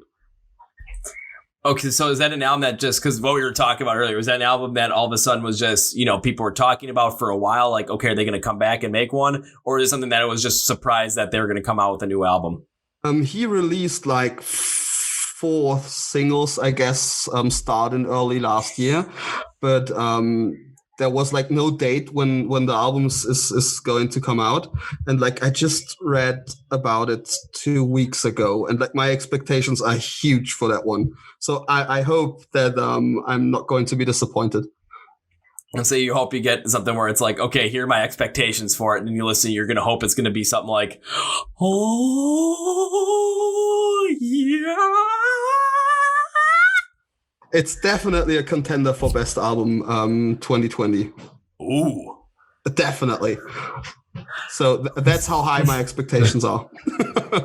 I was like, because right now I got my contenders right now, and right now it's really close to the top. If I had to put one at the top right now, I think I already mentioned it. I think it's like right now, I think Trivium might have it right at the moment. But then again, I'll always listen to a lot of all these like rip for the end of the year, just really get my thoughts on them. So you never know what might end up jumping up, dropping back. But I just been stuck on Trivium so much already. It's just like, it's going to be tough to beat. Definitely, but I think the recent ones I heard, like I love the new Lamb of God record. Like I think that's a pretty good one. I would definitely put that in the top 5 for this year. Because I'm trying to think for other ones that I got in there. I've got I've got Glamour and Gloom by Tenside on the list. Yes, that is a little bit of a plug right there, but it is true. It is on the list. The Death of Me by Polaris is on there. Shoot, I already said what the Dead Men Say. The Ghost Inside self-titled album is on there as well, because I thought that was actually pretty dang good. Yeah, definitely. I'm trying to think. I'm trying to think if there's a couple others that just like pop into my head. I actually put August Burns Red album on there, Guardians, because I thought Guardians was consistently good. I can't think of what else I have on there at the moment. That's so hard because like normally you think about a top 10 list at the end of the year, and then you take your time to like go through all the records you listened to through the whole year, and so right off the top to imagine like or get like 5 together, that's pretty hard if you're mid-year. Yeah, well, one thing that I always do is like, because every time I listen to a record, I listen to a song or anything, I always have that, or new record or new song, I always have my Microsoft Excel spreadsheet open that has all these lists on there. And if I listen to stuff and all of a sudden, like if I'm really feeling certain things, like I'm going to end up like, okay, this is going to, after I listen to a certain album, okay, where is this one going to go? All of a sudden it's like, does this fit in any category? Do I feel like it? Or is it not going to fit in any category? It's like, because after a couple, like after I listened to, because I remember this was back in February. So this was, and towards the end of February, I was working on listening to the new Word Alive album and the new Amity Affliction album. Really did not care for those. I made 2 reviews on those. And then I was going to go see a show, and it was actually seeing the Word Alive, Escape the Fate, and Falling in Reverse. And on the way to the show, because I had about an hour and a half drive, I listened to The Death of Me by Polaris. And after I listened to the whole entire album, I was mad at myself. I'm like, I just spent the whole entire past day and a half working on the Word Alive, working on the Amity Affliction. And I left and I said, nah, I'm not going to do this Polaris album. What was I thinking? I'm like, that album was great. Definitely. That is a great record. So somewhere it's like I always just have like a running total going on. And then if the list ever grow, like because I always do, for the only ones I do top 10s for are best song and best album. For all my other categories, I'll do top 5s just because with the ones that are like most point and the ones that I didn't like, I don't want to go through too many, like, oh, I didn't like this one. I don't want to spend too much time on those, like go through a whole entire thing. I'd rather spend more time on the best than the worst. But then again, there's also, it's like with the best, like, okay, there's a lot of good stuff coming out. So I want to focus heavily in on that, but I'll have a running total. And all of a sudden, if I get to like for best album of the year, if I get to 10 and all of a sudden another one comes out and 11 comes in, what I might, I haven't decided this yet because I haven't gotten to this point yet on this one specifically, but what I might do is, okay, let's find an album that I think it's going to contend with for that, like for a certain spot and see if I like it better than the album I think is the weakest that's already on the top 10 list. Listen to both of them and see if I want to swap them out. Yeah.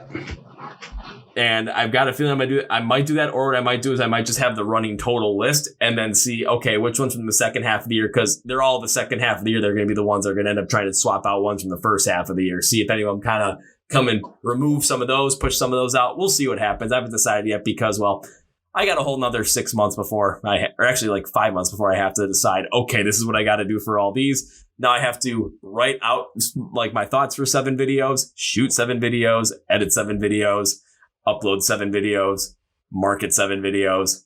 Oh boy.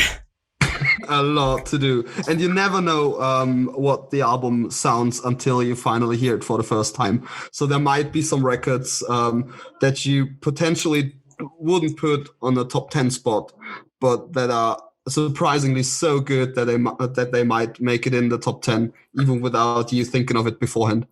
Yeah, because there's another band from Italy. They're an Italian metalcore band called Stain the Canvas. I actually am on the podcast, I think back in March. And my buddy told me, hey, listen to their new record. And I listened to it and it went on the list right away after listening to it. I had no idea what to expect because it was like real emo metalcore with this certain snarl to it, especially in the vocals, the unclean vocals. I was like, huh? And I've listened to it over and over and over again. A couple of songs, just like, okay, this has definitely got a spot on the list somewhere. Don't know where, but it's got a spot. Depends on what the rest of the year's making. Yeah, I mean, that we got the second half of the year. You never know what's going to come out. And like I said, there's bands I know that are already coming out with stuff like Fit for a King, From Ashes to New, like Moss to Flame. Buried Tomorrow came out with one on July 3rd. So it's like there's stuff coming out all over the place. But I just think that we're not going to get as much as we did in the first half of the year due to the fact that a lot of bands that would have come out with stuff during the second half of the year, they would have been recording it and mastering it and mixing it during this time. There's a fun story. As you mentioned, Buried Tomorrow, they planned their release, I think, a week after we had ours in March. And because of that, they had like the same cycle of like putting out singles beforehand. And our second single, I think it was Cannibals, on the exact same day, Buried Tomorrow dropped their lead single from the new record, and it's called Cannibal. That was so funny. Like we have I know someone who's tour tech, who's the drum tech from Bury Tomorrow from a couple years back, but that's like the only thing we have in common with like Bury Tomorrow. There's like no connection. We never toured with them, we never talked to them, and right on the same day we had like a single coming out, they had a single coming out, and it's like spot on. It's like you gotta be kidding me. You guys came out the exact, like, it's like a song, the almost the exact same name, same day. You gotta be kidding me, guys. What's even more funny is like we did a music video for it, and they obviously as well.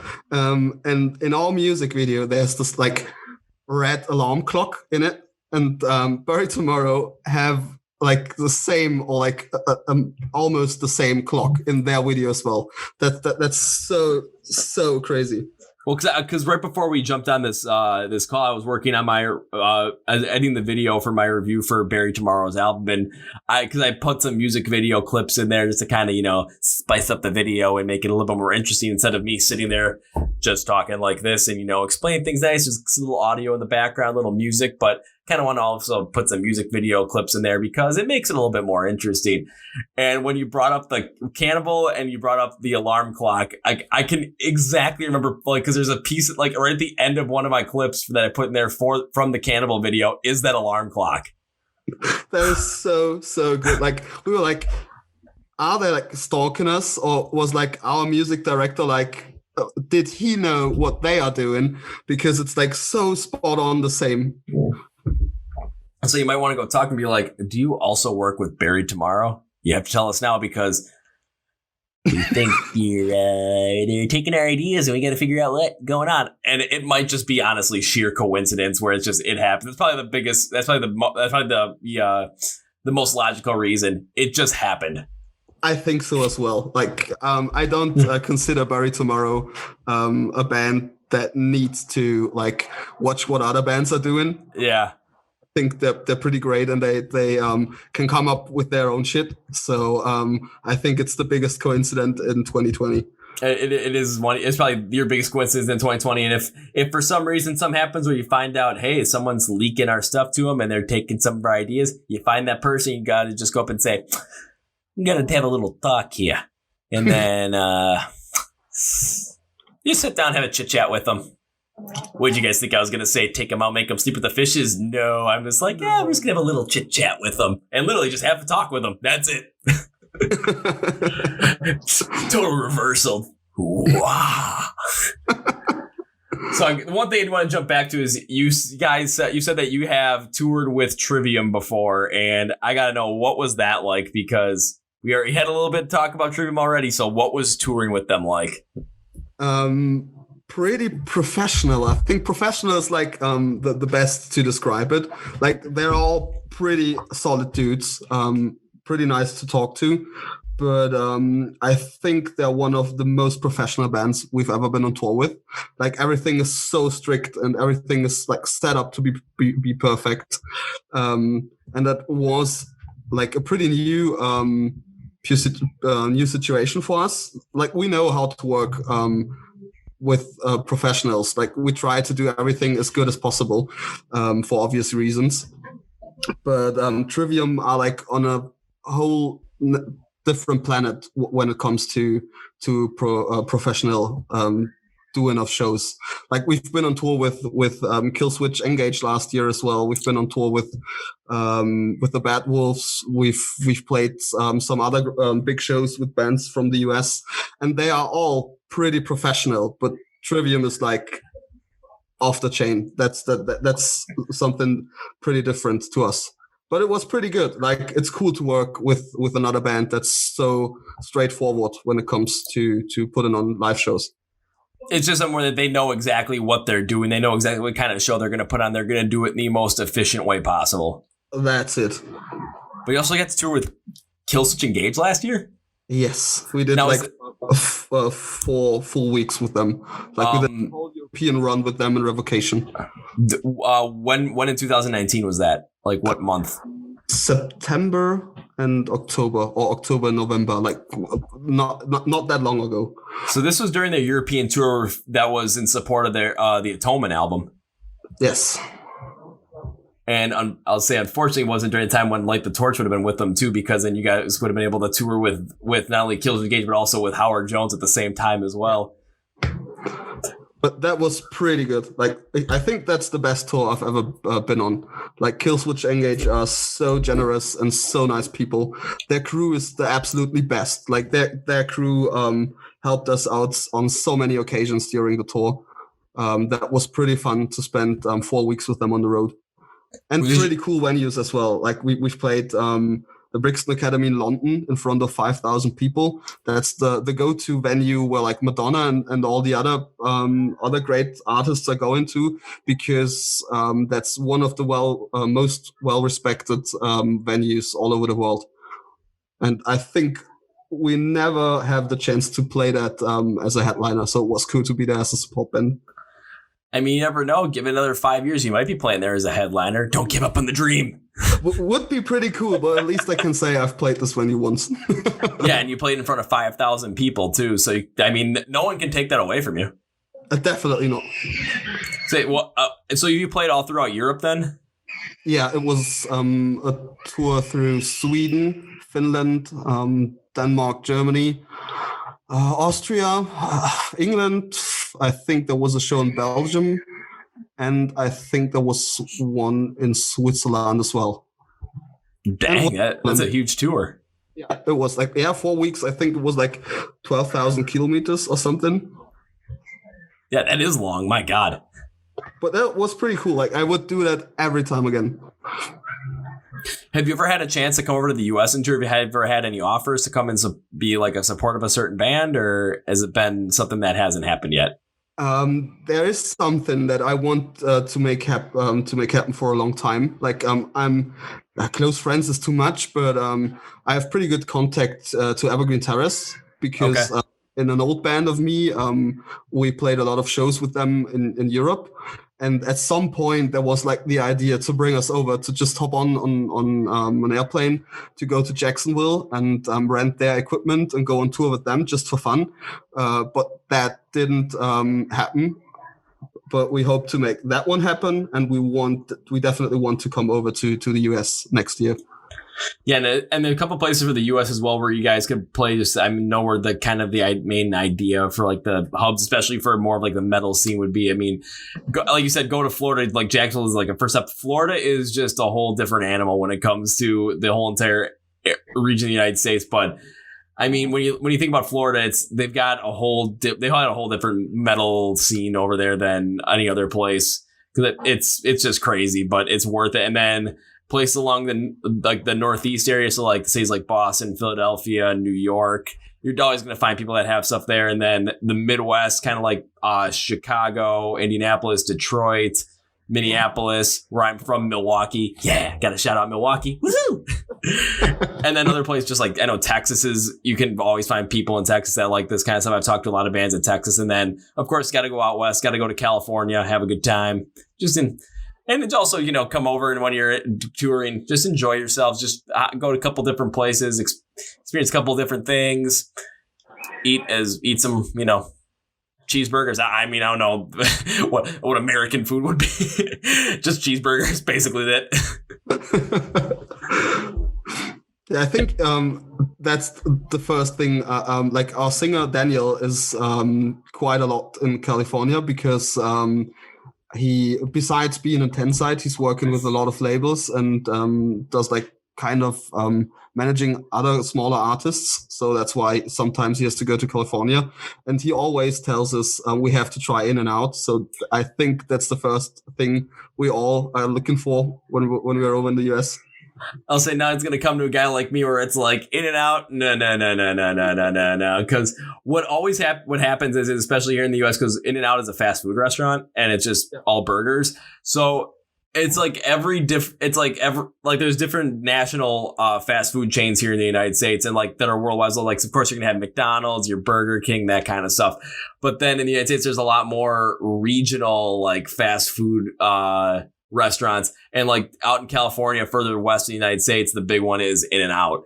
And then you go to a place like Texas, they have a place called Whataburger.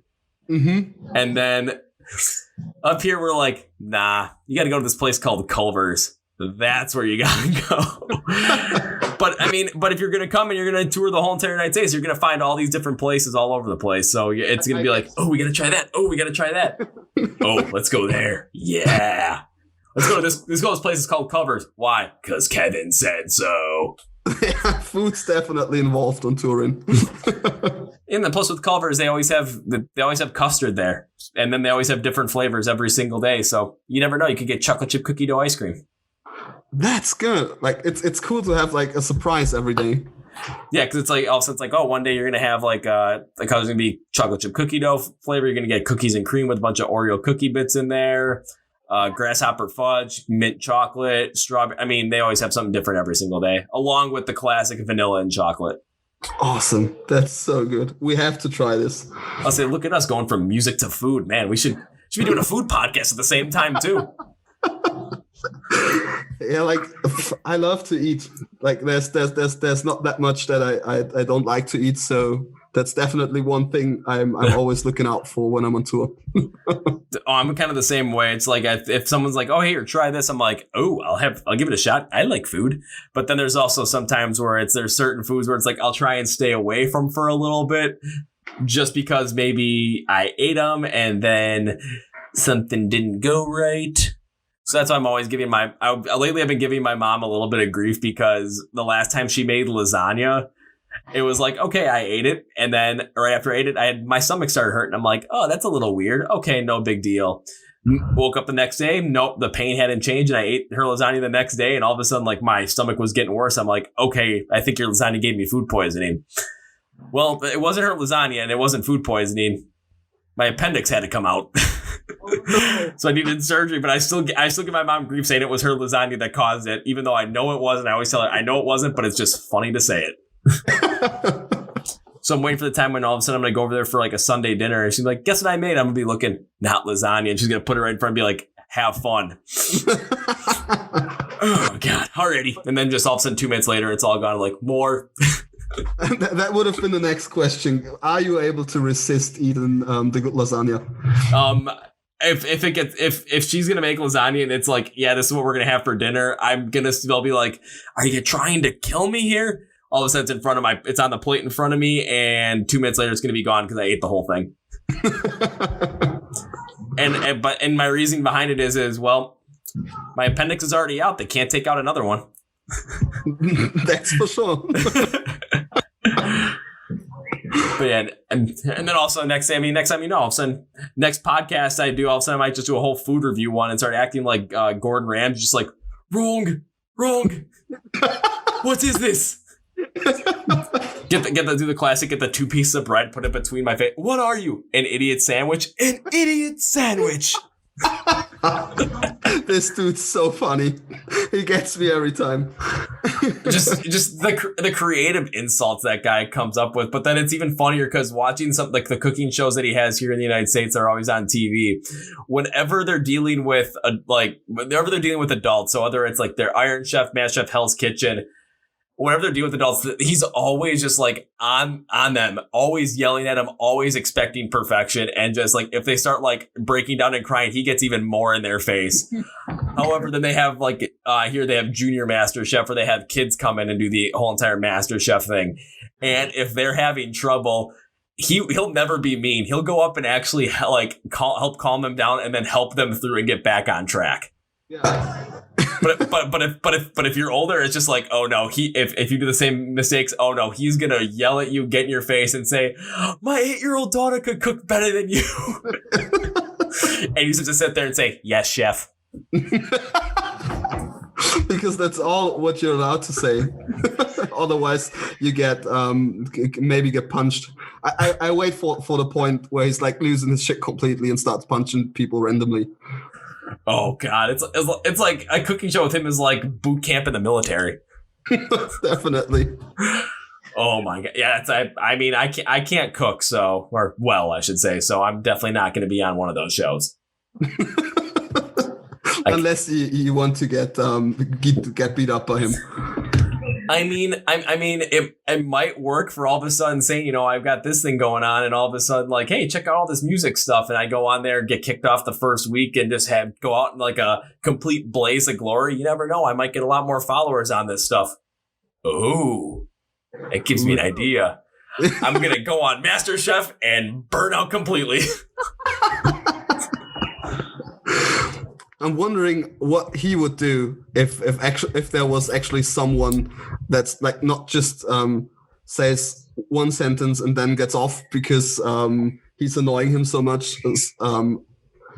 Instead of that, there's just like someone that's like giving him constant troubles. It's like, I don't care if you go Ramsey, I fuck you up anytime. That would be so hilarious. Or me just get kicked out. It's like, and this is Kevin. Welcome. Howdy, partner. Get out. Well, that was quick. But I have to come up with like one of those big cowboy hats and just like when I like kind of come up like this, it's just like, well, I gotta do with this hat, just like, hi there. I mean, again, would I get kicked off the show? Absolutely. Would it be worth it though? Now, that is the question. And I think it would be. Definitely. It'd be the next viral YouTube sensation. More than whatever the viral YouTube sensation is now. I really have no idea. I don't know either at the moment. But I think most people are going over to TikTok at the moment. Like, that's pretty huge even here in Germany. It's huge here because I was... when I was on vacation, like my little cousin was watching them all the time. He's like, have you seen this? I was like, no, I'm not on TikTok. Why aren't you on TikTok? It's awesome. I'm like, no, Vine was awesome. This is just weird. I think we're getting too old for this stuff. I know. And I'm like, he's told me, he's like, you're old. I'm like, no, I said, no, I'm not. I'm just well seasoned. And I'm like, I'm 25. He's 14. Yeah, you're old.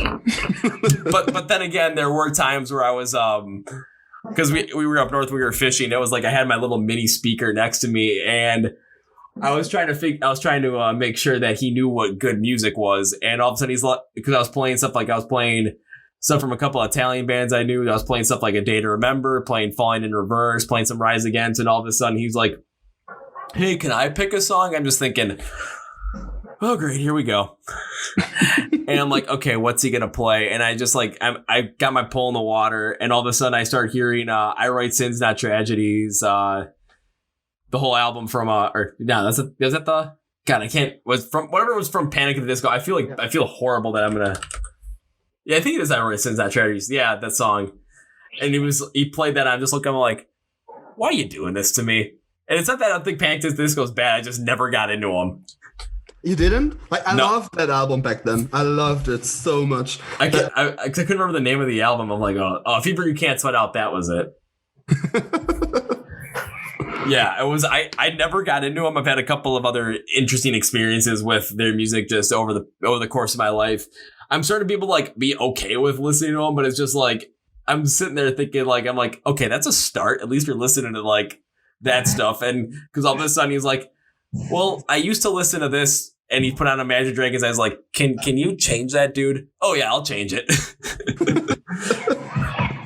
and then he's like, oh, I can't find anything I want. And he threw my phone at me.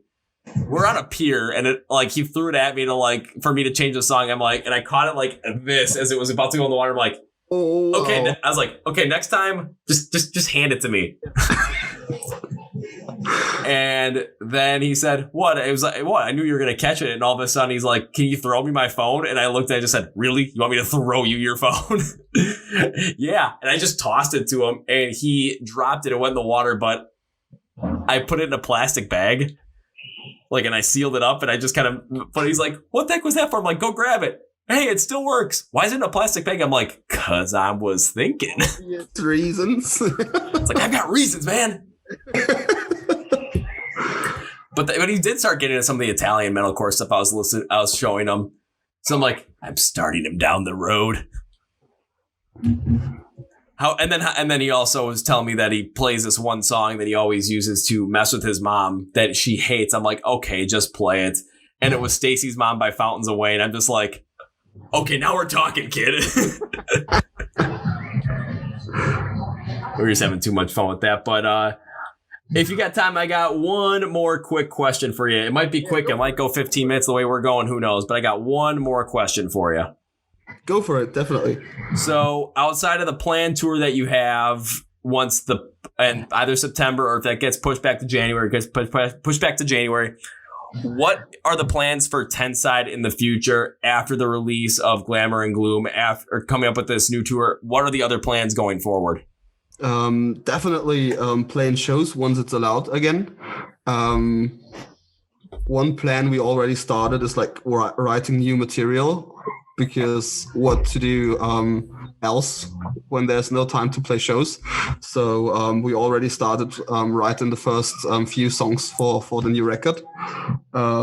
We definitely want to go and record the new LP over in the US. So even if there's no tour, we might come over to just record the record.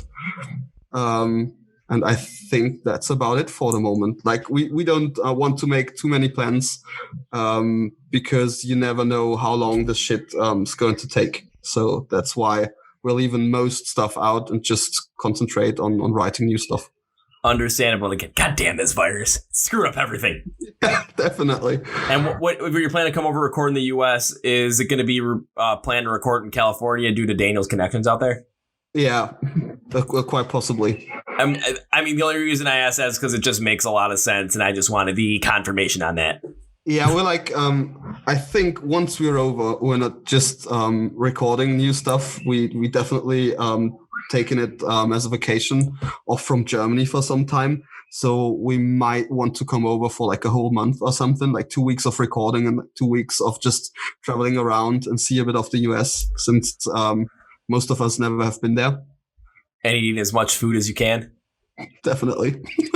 eating food, drinking beer, doing some stupid stuff, the usual.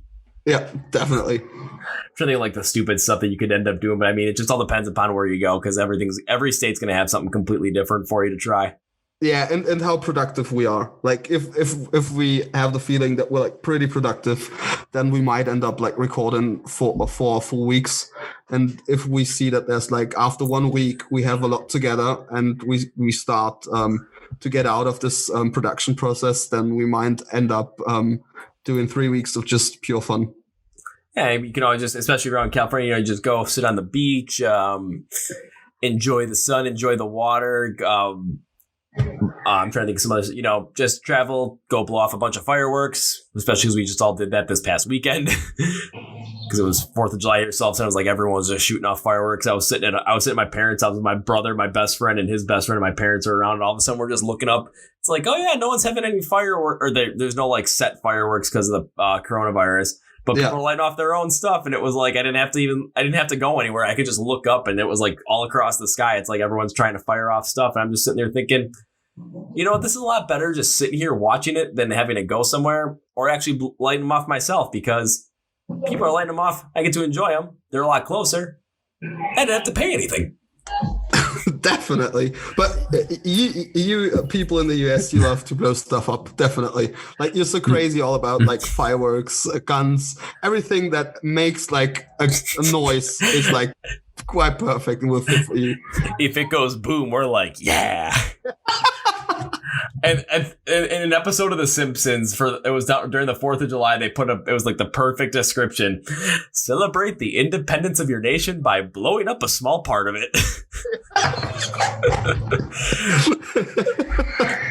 And on that note, if I'm able to end a podcast with a Simpsons joke, I think I'm going to stick with that. So because we've done almost 2 hours for this already. Oh, wow. Already? Yeah. I mean, we went through Glamour and Gloom a whole lot, went through your music, went through, you guys toured with Trivium, Killswitch Engage, talked about a lot of food, talked about Gordon Ramsay, got a Simpsons joke in there. I mean, we pretty much did it all. I think so. Nothing more to say. Nothing more to say. You don't have any last words? Unfortunately not. Like normally I have like some like information for other people. Like I normally would like teaser for a tour or would teaser for like a new album, but since we are like bound to do nothing, There's like no cool last words to can think of. Well then tag me in, coach, because I'm going to come up with the cool last words for you. So for everyone listening, if you don't do this, I don't know what you're doing. So please follow Tenside on all social media platforms. I know they're on Facebook. I know they're on Instagram. Are you guys on Twitter? No. Okay, so you can't follow them on Twitter, but you can follow them on Facebook and Instagram. Stream them on Spotify, Apple Music, wherever you can stream them. Find them on YouTube to watch some of those music videos. Glamour Gloom came out on March 20th of 2020, so go listen to that on all streaming platforms because it is freaking good. If you didn't, I mean, we just talked about it for like 2 hours. Come on, if it wasn't good, why were we talking about it for 2 hours? And if you're like, oh, but where do I find them? I don't want to go and search for them. In this podcast episode or in the YouTube video, just look at the description. I got the links there for you. I'm making it easy. You have no excuse. All you have to do is tap on your phone, just tap the screen and bing, bang, boom. You're good to go. I mean, I'm making it as easy as possible for you guys to get into Tenside. And hopefully by the time this passes, hopefully next year by the time it passes, if you guys are playing over in the US, then I'm able to come see you guys. Or even if when I come over to Europe for a little bit and you're playing a show in an area that I'm going to be around, I'm going to be like, you know what? I'm going to go see me some Tenside. Yeah. If we come over to the US, I kind of want to promise that we're stopping by Milwaukee, just so you don't have to travel that far. If you can't and you go to like Chicago or something, it'll be perfectly fine with me because that's not too far. Awesome. We'll make that happen. I promise. All right. So, I mean, I'll put it this way. The plan is definitely to see Tenside some way, somehow in 2021, whether it's over in Europe, whether it's over in the US, wherever it might be. It's gonna fucking happen. Ah.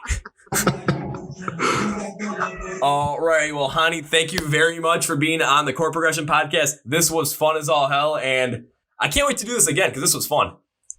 Awesome. I had a lot of fun as well. Like normally you get like the same questions over and over again, and it's so cool to have like a different take rather than doing just an interview with like short answers. Like it's more of a talk and like talking about different stuff and like going away from music for a bit and talking about different stuff. That's pretty good. Oh, thank you. I mean, that's always how I want to have it. Like I said right at the beginning, right before we started, like as a whole conversation style thing. This isn't me just like, so what was this like? So what was this like? I mean, it might have started a little bit like that to get the ball rolling with some things, but of course, it just always going to end up evolving. And it is crazy conversation where we end up talking about Gordon Ramsay for some reason. Why should you not? Gordon Ramsay is so funny, and I think if you like tackle that topic, most of the people have like an opinion on him. Oh, easily, because everyone likes food. Yeah, definitely. All right, well, we definitely have to do this again once touring starts. Especially you guys come over to the U.S. If you guys come over to the U.S. potentially instead of just doing one like this, I mean, maybe we could do one instead of just like over Zoom, maybe face to face, and just be like, yeah, let's do this. If we're really make it possible to come over to Milwaukee or Chicago, we should definitely meet up and do something. Oh yeah, meet up, maybe do a podcast, hang out, get a beer or 6. I mean, I'm good for either. Sounds like a good plan. Sounds good. And if it's over me having to come over to Europe and see you guys in like Germany or Austria or something, and you're going to be wondering, okay, someone just definitely broke their nose in the mosh pit. Who the hell just did? Oh, it's Kevin. Yeah, he'll be fine. That's also a very likely possibility. Yeah, hit us up if you're in Germany for a couple of days and you're around Munich or somewhere else. Just hit us up. Oh, easily will. So on that, we will end it with that. So, Hani, thank you very much for coming on. We will see you again next time, whether it's on Zoom, whether it's in person, whether it might be. But we'll definitely do another one of these again because this was fun as hell. It was. My pleasure. Alrighty. Take care, man. Bye. Well, folks. That was my interview with Hani, the drummer from the band Tenside out of Munich, Germany. And when this pandemic is all over, whether you're in Europe and get a chance to go and see him, or when they come to the US, you get a chance to go see him, I highly suggest you do because these guys have a great sound, great music. Please go and listen to their newest album, Glamour Gloom. It is on all the streaming platforms you could ever imagine. I've got the link to the Spotify in the description below, along with, that's kind of like, there we go. My camera angle is going a little weird. But we have links for the description, or links in the description for everything. Their Facebook, Instagram, YouTube, online site, streaming, where you can find all their stuff. So please go and support this band. They're great, and I think you're going to like them. So that's going to be it for me. Thank you guys for listening. This is Kevin from the My Song Day Rock 2000 Today presents the Chord Progression Podcast. And you guys know how I end every single one of these episodes with a big, healthy, and hearty see